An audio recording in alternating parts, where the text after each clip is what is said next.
When you think of ancient Italy, you think of the Romans, their legions, their emperors, their empire that stretched across the known world. But what if I told you that Rome, the city that would become an empire, was once a small, muddy village, and that its teachers, its architects, and its first kings came from a people who were already masters of the peninsula? This is the story of the Etruscans. A sophisticated, powerful, and profoundly mysterious civilization that flourished in the land we now call Tuscany, centuries before Rome flexed its imperial muscles. They were the dominant force in Italy, and without them, Rome as we know it might never have existed. So, who were they? This is one of history's great puzzles. The Greek historian Herodotus claimed they came from Lydia in Anatolia. Others argue they were native to Italy.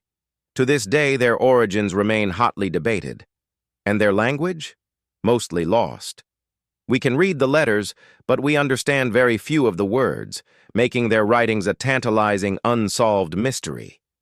But what we can see from their art and their tombs is a society that was vibrant, wealthy, and remarkably egalitarian. Etruscan women enjoyed a level of freedom that would have shocked both the Greeks and the later Romans. They attended banquets, owned property, and were active in public life. Their society valued leisure, fine wine, and music, a stark contrast to the austere farmer-soldier image of early Rome. And their influence on Rome is absolutely undeniable. The Romans didn't just conquer the Etruscans, they absorbed their culture. The Etruscans gave Rome the knowledge of urban planning, of building with arches, and of constructing the temples that would grace their forum. The famous Roman toga, an Etruscan invention, the gladiatorial games, adapted from Etruscan funeral rites. Even the symbol of Rome's political power, the bundle of rods with an axe, known as the fasces, was Etruscan. So what happened to them? Over centuries, the rising Roman Republic slowly chipped away at their power. Cities were conquered one by one. But the Etruscans didn't vanish. They were gradually assimilated. Their culture, their gods, and their technology were woven directly into the fabric of Roman society, becoming so fundamental that the Romans often forgot where they came from.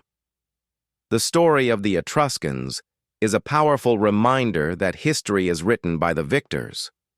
The Romans were brilliant innovators, but they stood on the shoulders of a giant, a sophisticated, mysterious, and fascinating people who taught them how to rule. They were the brilliant foundation upon which an empire was built, only to have their name fade into the shadows of the very civilization they helped create.